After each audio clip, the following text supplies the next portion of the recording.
scouting. For the day 1 arrival, 6 a.m. And then, once na nag-arrive na po, there will be setting up of tents na po. Yes po, we are encouraging po to bring their own tents, and dun po kami sa my high school department. Kung napansin niyo po, may open space po sa high school department, and how safe it is. Safe na po siya kasi nililinisan po ni Uncle Ray, wala pong wild grass, wala na pong ano. And the others po pwede din po dito, lalo-lalo na sa elementary, dito po sa court. Okay, so madami naman pong area na maluluwag dyan. And the participants po will be starting from kinder into grade 10. However, the kinder po, hindi ko lang po sure if confirm po na matutulog po sila or they will go home in the afternoon. Since mga baby pa rin po sila, and baka magdala po ng mama. So, kinder to grade 3 po, hindi po sila matutulog dito. Ang matutulog lang po ay grade 4 to grade 10. And rest assured naman po na separate po ang pagtutulugan ng boys and girls, and there will also be teachers as facilitator, hindi lang po sila on their own. Teachers are also divided for them to be monitored, and they will also be divided into groups po from kinder to grade 10. So, halo-halo po sila. Parang yung groupings po namin yung intramurals. And nakadepende pa po yung groupings, depende po sa mga sasali. Kasi nagkaroon na po kami ng survey, some will join and some will not as well. So, after that, arrival, balik po tayo sa day 1, arrival po, and then setting up of tents. If may tent po, pag wala po, maybe we can also utilize the classroom. And then here, we will be having flag making. So, kung may experience naman na po kayo sa scouting, there will be flag making sa mga groups.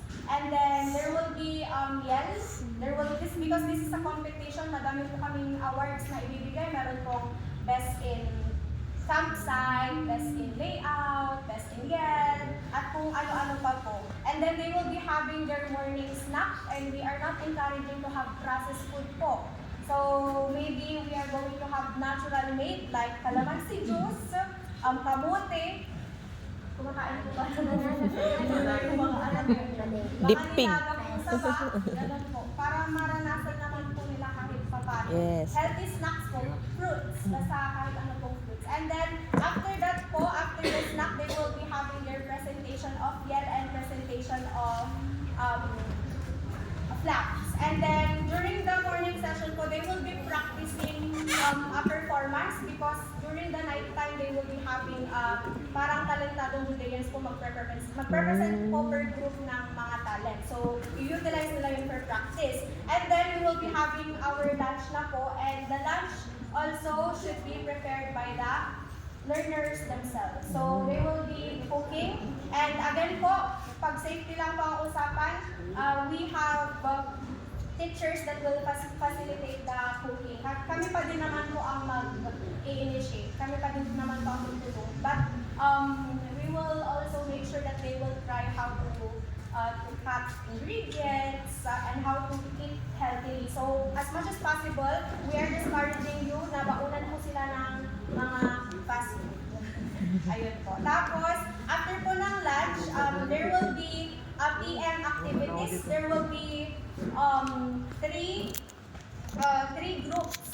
Para make sure po namin na bawat grupo po ay may ginagawa, wala pong natitenga. So sa group 1 po, parang ano po siya, parang alternate po. Kunwari yung group 1 nasa station 1 po siya, para yung group 2 nasa station 2, tapos mag-move po siya. So the group 1 or the station 1 will be the discussion of the basic first aid kit. We are planning to invite a very well skilled for this matter po.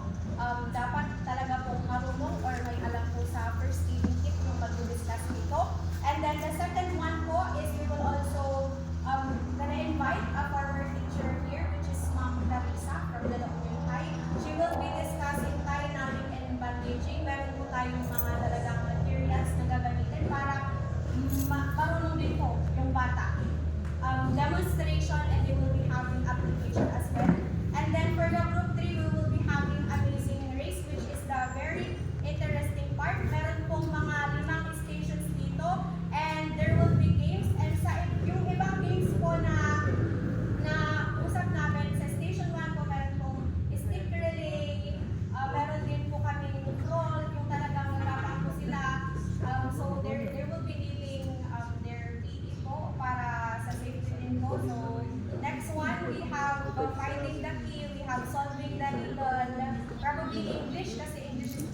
Anak po niyo? Okay. And then more activities pa po na i-discuss pa ng mga teachers. And then after that, there will be also nap time. That is 1 hour, 3 p.m. to 4 p.m. And after the nap time, there will be preparation for dinner na again po, sila po ulit ang magluluto. And then next one, sa night na po, after ng dinner, probably mga 6 p.m. na po, there will be campfire. Papalibutan po namin yon. So they are allowed to bring their marshmallows, mga ganyan po. Tapos, we will be having... mga banana. Bawal daw yun kasi. Okay, tapos, meron po tayong opening. Opening prayer sa circle. Tapos, there will be singing of songs. Campfire burning, mga ganun yung tradition po ng mga scouts, yung kinakanta. And there will also be reflection, just like recollection. So yung, ano po ba yung reflection or recollection? There will be 3 papers po saying, sorry, thank you, and I love you or I appreciate you. Ibibigay po nila yun sa gusto nilang pagbigyan, and there will be interaction with them because it's like their last bonding before the summer vacation. And some of them are already graduating, grade 6 and grade 10. So probably the last bonding as high school friends or elementary friends. So, ayun po. Tapos after po nun, syempre baka hindi natin maiwasang may iyakan, ganyan. There will be Holy Rosary wherein the intentions will be offered po based sa reflection na nakuha po ng mga bata dun sa reflection circle nila. And after the rosary po, yung pre-practice po nila ng morning na presentation ay i-present po nila. And the night will end with the film viewing. If you're familiar with the movie po na, ano na yun? Yung bata po na nababalik-baliktad niya yung letters, right? Smile? Every child is Every child is special. That is from India po. And I think the students can relate with it because some of them are struggling with their self-learning. So that is how we are going to end the night, a film viewing para pampaantok na din po nila. And then that is for the day 1. And for the day 2, they will wake up early because they are scouts. So there will be Zumba and then they will be having clean up drive. Nandito lang din naman sa school. Paglilinis po kami, mga pupulot-pulot, ganyan. And then there will be culmination, giving of certificates, who are the winners, and they are going to go home na po after the culmination because it's holiday. So they can stay at home para makarest.